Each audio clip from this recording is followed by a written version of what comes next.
The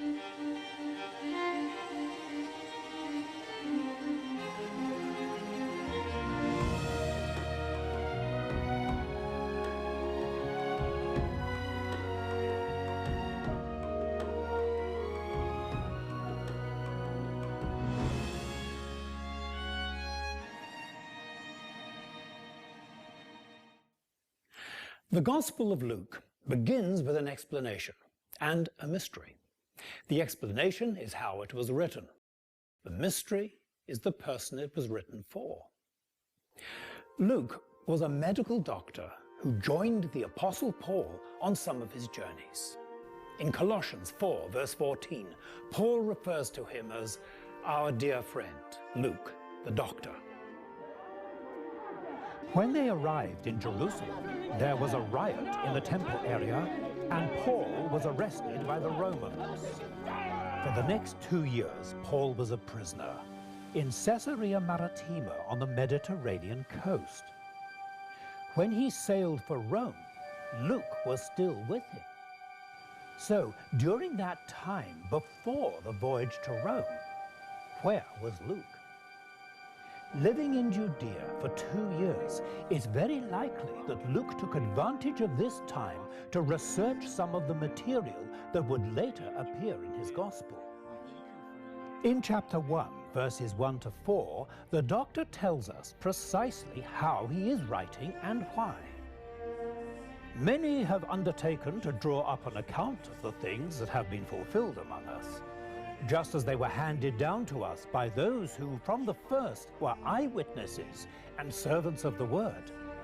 Therefore, since I myself have carefully investigated everything from the beginning, it seemed good also to me to write an orderly account for you, most excellent Theophilus, so that you may know the certainty of the things you have been taught. Who was Theophilus? That's the mystery.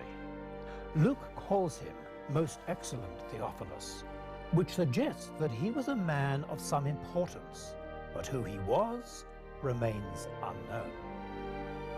Obviously, he had some knowledge about Jesus, but Luke felt he needed to know much more, so that you may know the certainty of the things you have been taught.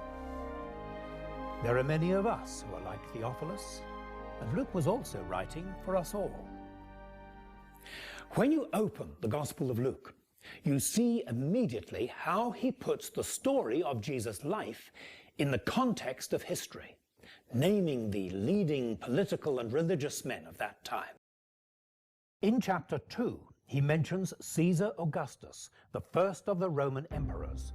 We know what he looked like, and from ancient history we know much of his life. To govern an empire so vast and diverse, Augustus and the Senate in Rome required accurate knowledge about the population.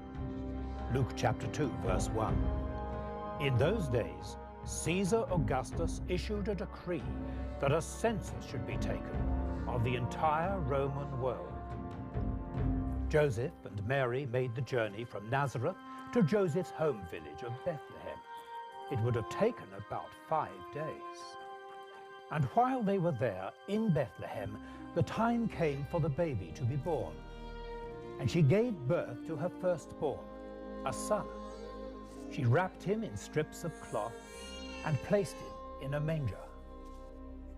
Open Luke chapter 3, and the story moves forward about 30 years. And again, Luke is careful to set the scene firmly in history with the political leaders of the time. In the 15th year of the reign of Tiberius Caesar, when Pontius Pilate was governor of Judea. Tiberius Caesar, the Roman emperor who followed Augustus, is well known to us from history, from inscriptions, and many portraits. In the Gospels, Tiberius is seen as a powerful figure, but far away in Rome, not directly involved in the story.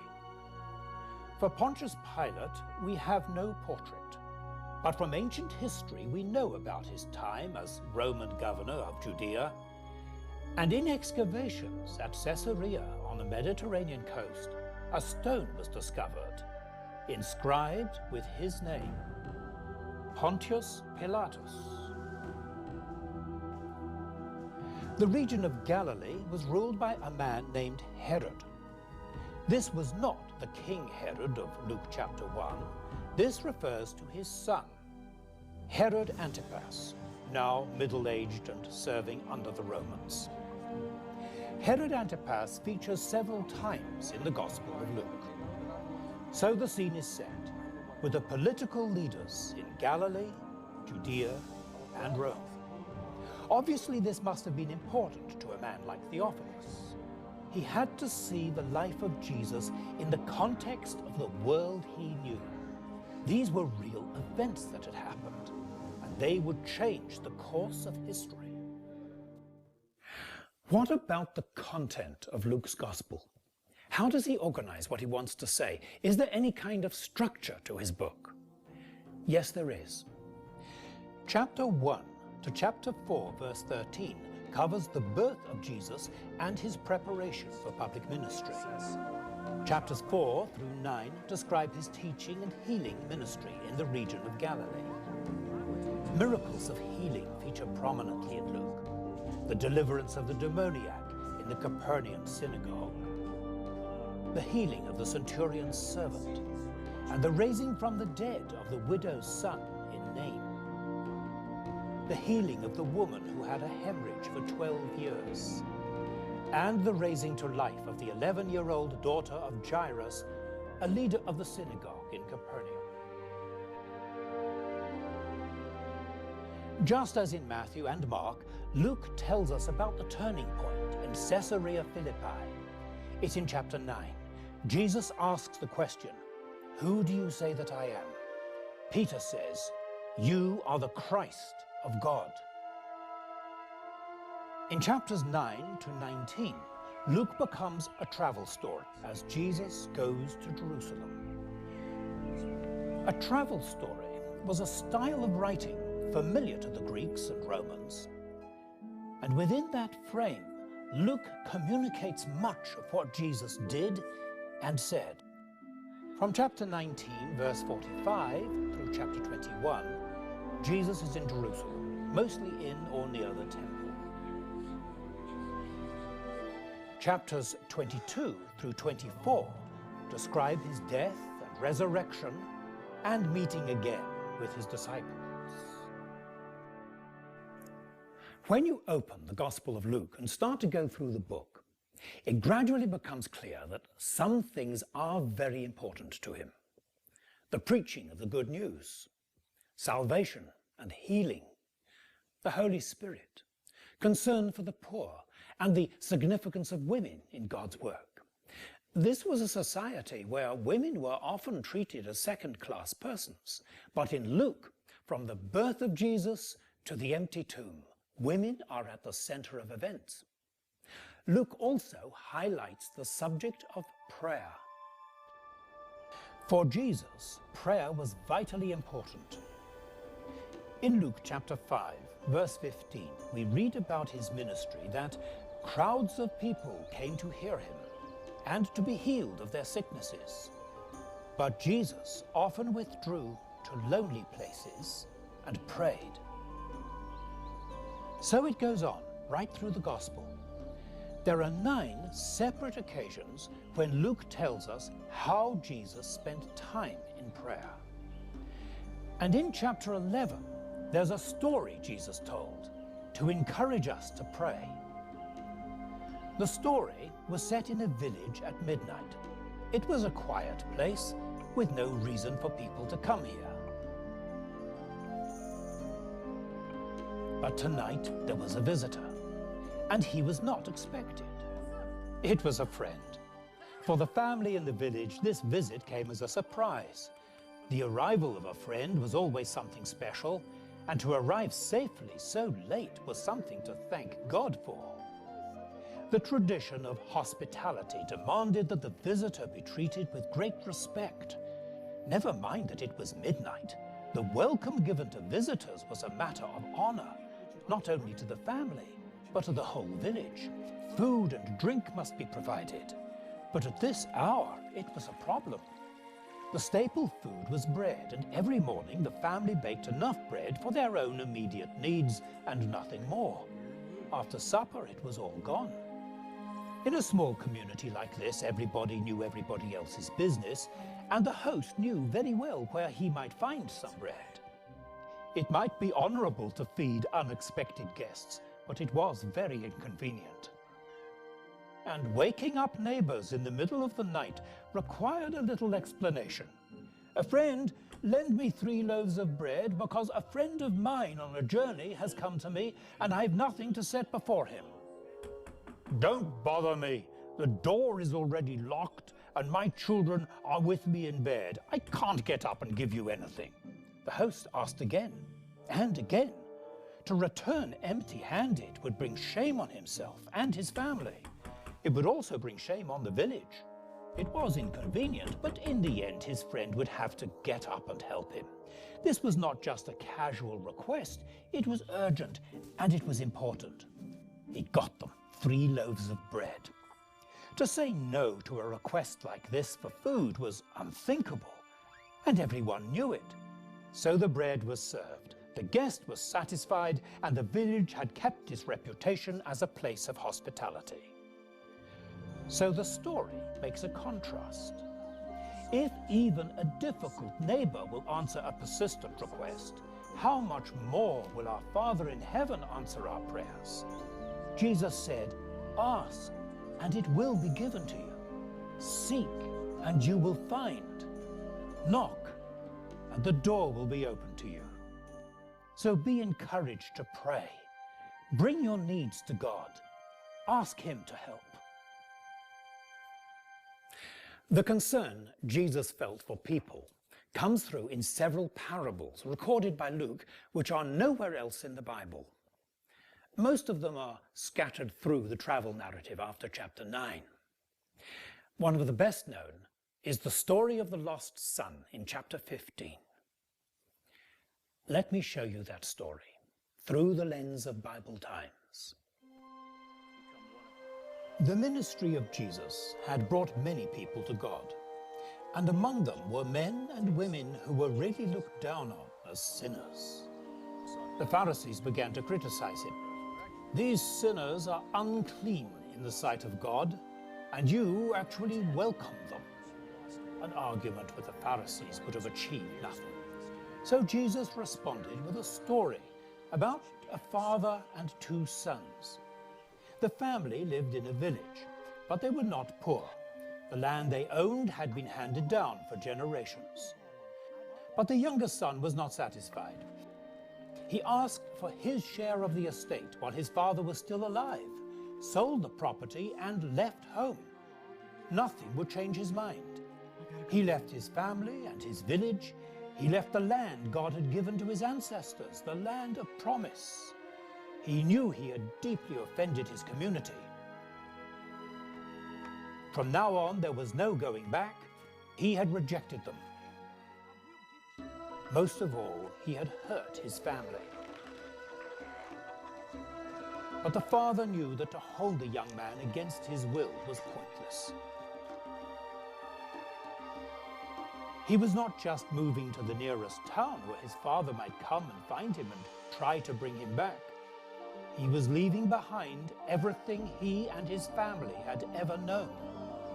He was determined to get completely clear of his father's influence.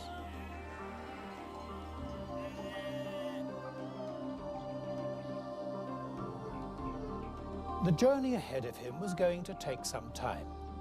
He traveled for many days until his homeland lay far behind him. And ahead of him was a new country where everything would be different. That was what he wanted.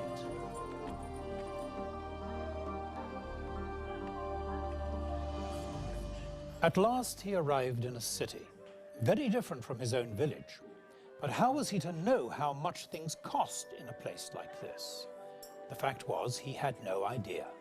He had plenty of money from the sale of his father's land, but he had no understanding of its true value. And as an immigrant in a foreign country, he was extremely vulnerable. The way he started to spend his cash was extravagant, lavish, and reckless.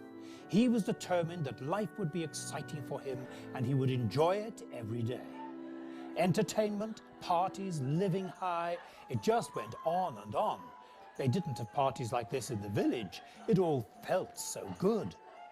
Far away from his father and his older brother, he could do just what he wanted.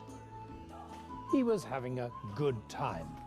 Always plenty of friends, willing and ready to party with, so long as he was paying all the bills.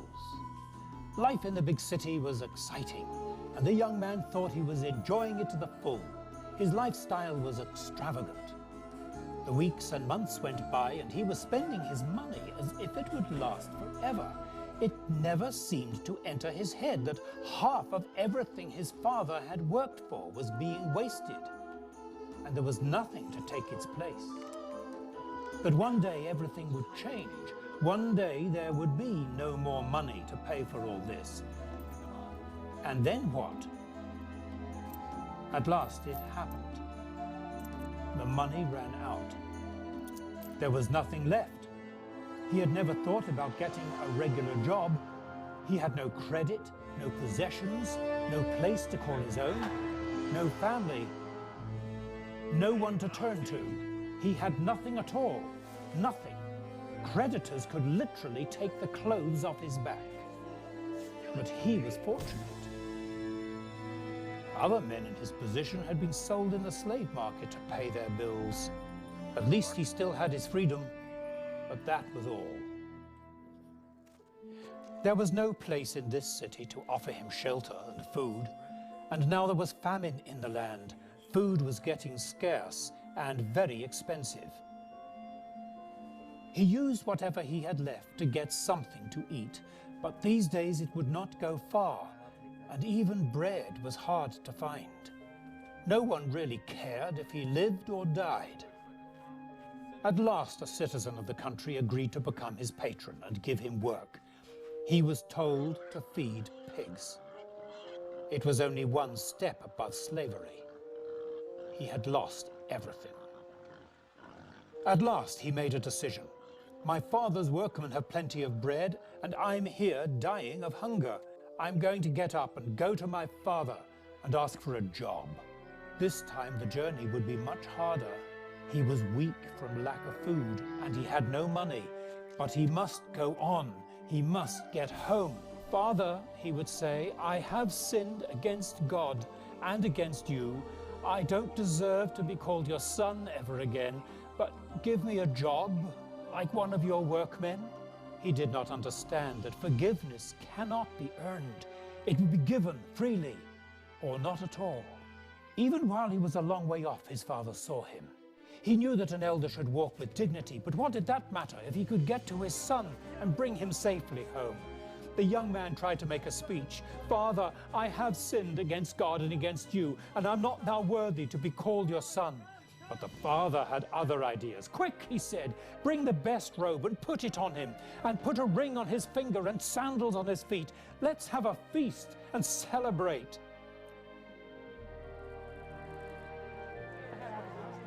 The father prepared a feast for the whole village. The calf they had kept for a festival would be eaten today. Neighbors and friends came to join in the celebration and share in the father's joy. But even now there was a problem. The older brother had been working in the fields, and when he got home, he refused to come in. He despised his brother and wanted nothing to do with him. But this was also a public insult to his father. Listen, he said, for all these years I've worked for you like a slave. But when this son of yours comes back, who spends your money on prostitutes, you go and kill a fatted calf for him. The father pleaded with him, but my son, you are always with me, and all I have is yours. It was right to celebrate and rejoice, for your brother was dead and has come back to life again. He was lost and has been found. When Jesus came to the end of his story, the truth was clear enough. The Pharisees were wrong to criticize the love Jesus showed to sinners. One of these sinners Jesus welcomed on his way to Jerusalem was a man named Zacchaeus. Luke 19, verse 2, says that Zacchaeus was a chief tax collector and a rich man. The whole taxation system for which he worked was corrupt, and his riches came through his collaboration with the Romans. Zacchaeus was responsible for collecting tolls on the transportation of goods through Jericho, where the trade route crossed the River Jordan and into Judea. A tax collector like Zacchaeus knew precisely the movement of people through the city. Zacchaeus had heard about Jesus. He knew Jesus was a religious teacher and a worker of miracles, and he wanted to see him, perhaps to satisfy his curiosity. But working for the Romans had made him unpopular. So Zacchaeus just found another way to see this man, Jesus.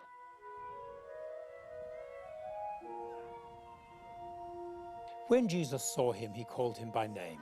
"Zacchaeus, quickly come down. I want to come to your house." People regarded any house which was entered by a tax collector as unclean, and to actually go into the house of the tax collector himself was unthinkable. But whatever Zacchaeus may have been, his response to Jesus was extraordinary. "Look, Lord, here and now I give half of my possessions to the poor, and if I have cheated anybody out of anything, I will pay it back 4 times the amount." Jesus was delighted. Today salvation has come to this house, because this man too is a son of Abraham. For the Son of Man has come to seek and save what is lost. It no longer mattered what other people said about him. Zacchaeus was accepted by Jesus and by the disciples. But the journey was not yet over. Jesus must leave Jericho and go up to Jerusalem. In chapter 19, the tension starts to build. As Jesus came to Jerusalem, riding on a donkey, people started to shout because of all the miracles they had seen. "Blessed is the King who comes in the name of the Lord. Peace in heaven and glory in the highest." Some of the Pharisees in the crowd said to Jesus, "Teacher, rebuke your disciples." "I tell you," he replied, "if they keep quiet, the stones will cry out."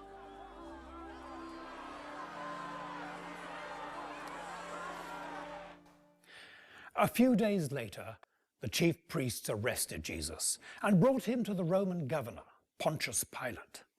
"He claims to be Christ," they said. "He stirs up the people all over Judea by his teaching. He started in Galilee and has come all the way here." On hearing this, Pilate asked if the man was a Galilean. Galilee was under the rule of Herod Antipas, so Pilate saw a way out. Send Jesus to Herod and let him try the case. Because it was the Jewish festival of Passover, Herod Antipas was also visiting the city of Jerusalem, and he could attend to it right away. Only Luke records this part of the story in chapter 22. For some time, Herod had wanted to see Jesus, and now at last he had the opportunity. But the situation was difficult. The chief priests in Jerusalem wanted to have Jesus put to death, but many of the people of Galilee thought he was a local hero. Killing him, as the priests demanded, might be very unpopular. But Herod must do something. It might be safer to turn the whole thing into a joke. Ask him to perform a miracle, a magic trick, a demonstration of supernatural powers. The chief priests had plenty to say, stirring up trouble in Galilee, claiming to be king of the Jews. Had he nothing to say for himself? Did he really want to die? Jesus was silent. Herod called for a bright robe. He had plenty of old cloaks. If Jesus was king of the Jews, then he ought to look like one. Pontius Pilate had paid Herod a compliment, sending Jesus to him, he too would be generous and clever and send him back to Pilate. So Jesus was again in the hands of the Romans. Pilate pronounced the sentence of death for Jesus to be crucified. Luke 23, verse 32, 2 other men, both criminals, were also led out to be executed. One of the criminals who hung there hurled insults at him. "Aren't you the Christ? Save yourself and us." But the other criminal rebuked him. "Don't you fear God?" he said. Then he said, "Jesus, remember me when you come into your kingdom." Jesus answered, "I tell you the truth. Today you will be with me in paradise." Luke describes the death of Jesus and his burial in a tomb cut out of rock. On Sunday morning, when several women disciples went to the tomb, they found it empty. And then suddenly they saw 2 angels who told them that Jesus was alive again. In Luke 24, verse 36, the disciples are in Jerusalem talking about all this when Jesus himself stood among them. "Peace be with you." They were startled and frightened, thinking they saw a ghost. He said to them, "Touch me and see. A ghost does not have flesh and bones, as you see I have. Do you have anything here to eat?" They gave him a piece of broiled fish, and he took it and ate it in their presence. "You are witnesses of these things," said Jesus. "I am going to send you what my Father has promised, but stay in the city until you have been clothed with power from on high." Why not read the Gospel of Luke right through from beginning to end? I think you'll enjoy it. First, like Theophilus, read it to know the truth, the certainty of the good news about Jesus. Receive Jesus Christ as your Lord and Savior, and then experience what he promised, the ability to do the will of God in the power of the Holy Spirit.